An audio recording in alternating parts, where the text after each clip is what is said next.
आता चालू झाला आहे आषाढ महिना. मग आषाढ म्हणजे आकाड तळणे असे काही भागात बोलण्याची पद्धत आहे.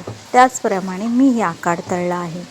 तर मी बनवले आहेत घाऱ्या आणि त्यासाठी हा लाल भोपळा गावावरून आणलेला होता. त्यातलं बी काढून घेतलं, त्यातली तो अर्धा केला. त्याची पाट जी असते ना, ती बटाट्याची साल काढायचं असतं ना, त्याने सोलून घ्यायची. ती पाट कडक असते खूप.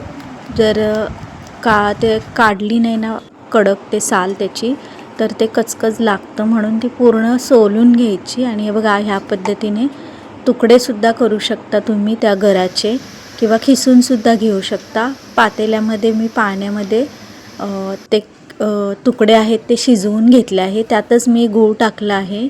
आणि हे प्रमाण तुमच्या आवडीने कमी जास्त करून घ्यायचं असतं.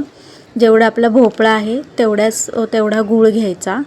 आणि त्या पूर्ण शिजून झाल्यावर स्मॅशरने स्मॅश करून त्यामध्ये मी सुंठ, वेलची आणि थोडंसं जायफळ खिसून घातलेलं आहे. किती छान रंग आला आहे बघा आपल्या या सारणाला. आणि हे जे आहे ते एकजीव करून घ्यायचं आहे. सगळं थंड होऊन द्यायचं. सारण आहे ना, कधी गरम गरम नाही मळायचं पिठामध्ये. पूर्ण ते स्मॅश करून थंड झाल्यानंतरच गव्हाच्या पिठामध्ये ते मळायला घ्यायचं. आणि गव्हाचं पीठ त्या सारणात जेवढं बसेल तेवढ्या प्रमाणात घ्यायचं. एकदम जास्त घ्यायचं नाही, लागेल तसं पीठ घ्यायचं आहे. आणि त्या पिठामध्ये आहे ना, आपल्या पुऱ्या खुसखुशीत होण्यासाठी घाऱ्या 2 चमचे मी गव्हाच्या पिठामध्ये बेसन पीठ आणि 2 चमचे तांदळाचे पीठ टाकलेलं आहे. तुम्हाला जरी तांदळाचं पीठ जास्त झालं तरी काही हरकत नाही. आणि हे जे सारण आहे ते पूर्ण मी पुसून घेतलेलं आहे टोपातले. या पद्धतीने सगळं ते घ्यायचं. आणि जसं लागेल ना तसं पीठ घ्यायचं बरं का. उगीच जास्त जर घेतलं तर मग पुऱ्या गोड होणार नाहीत. आणि ते घट्ट असं सारण मळायचं. असं मिक्स करून घ्यायचं छान असं. एकजीव करून ते मळवून अर्धा तास आहे ना, त्याचा चांगला गोळा तयार झाला की अर्धा तास तुम्ही ते झाकून ठेवा.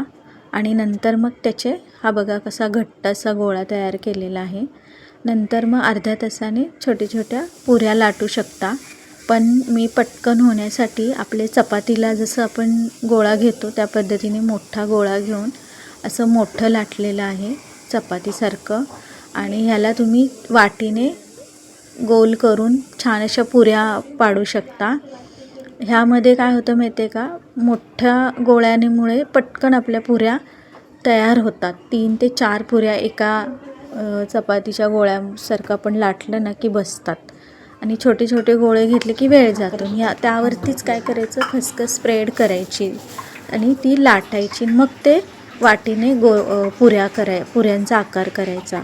तोपर्यंत एका साईडला मी कढईमध्ये तेल गरम केलेलं आहे, हे बघा. आणि मग ते कढईमध्ये जेव्हा तेल सोडतं ना तेव्हा फास्ट ठेवायचं. आणि नंतर पुरी तळल्यानंतर थोडंसं गॅस कमी करायचा, नाहीतर आपल्या पुऱ्या एकदम कडक तेलात पण करपतील. आणि माझ्या पुऱ्या बघा किती मस्त झाल्या आहेत. माझे जे घाऱ्या आहेत ना बघा, या सगळ्या घाऱ्या मी तळल्या आहेत. आणि तुम्हाला जर व्हिडिओ आवडला असेल तर लाईक, शेअर, सबस्क्राईब करा आणि कमेंट करायला विसरू नका.